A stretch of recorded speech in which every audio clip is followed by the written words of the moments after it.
বস্তির ঘুপচি ঘরে আলো ফোটানোর চেষ্টা। বস্তির শিশুদের জীবনের মূল স্রোতে ফেরাতে উদ্যোগী হলো এই শহরের এই কয়েকজন কলেজ পড়ুয়া। টিউশনির পয়সা জমিয়ে পিছিয়ে পড়া এই শিশুদের লেখাপড়া, নাটক, গান শেখাচ্ছেন এরাই। দক্ষিণেশ্বরে গঙ্গার পাড়ে জমে উঠেছে ওদের কোরাস। সোনম, মিতা বা সুজনদের দিন কাটতেই পারত দক্ষিণেশ্বরের মন্দির চত্বরে ভিক্ষে করে বা বস্তির ঘুপচি ঘরে। তবে সেই অন্ধকারই এখন আলোর ছোঁয়া। এইসব কচি কাঁচারাও পাচ্ছে ভালোভাবে বড় হওয়ার সুযোগ, ঠিক যেমনটা পায় শহরের বড় স্কুলের পড়ুয়ারা।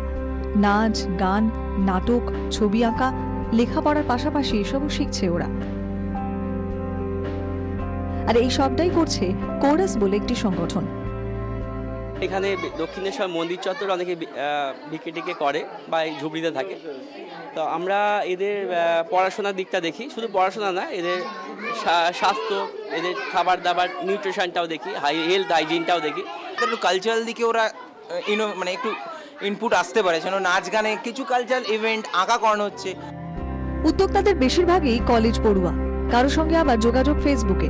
টিউশনের পয়সা জমিয়ে বই কিনছেন, ক্লাসের ব্যবস্থা করছেন এরাই।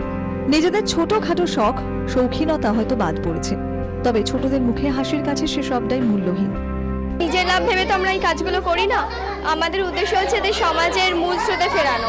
আমরা যেটা শিখে এসেছি, আমি চাই এরাও শিখুক সেটা।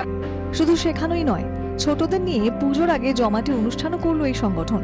দারুণ করে সাজানো হলো ছোটদের। এমন সুযোগ পেয়ে খুশি ছোটরাও।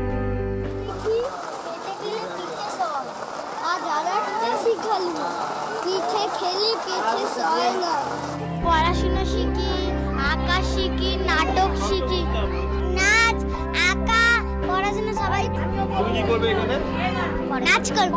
আর কি শিখেছো? পড়াশোনা। তুমি নাটক কি আগে করেছো? না, এই করছি। কেমন লাগছে? ভালো লাগছে। ইচ্ছে একটাই, সবাই যেন সুযোগ পায় এগিয়ে যাওয়ার। সুরে সুরে ঠিক মিললে তবেই জমে কোরাস। আর এখানে এদের সঙ্গে ওদের সুরটা দারুণ মিলেছে, তাই জমে গেছে গঙ্গা পাড়ের এই ছোট্ট কোরাস, তাই তো?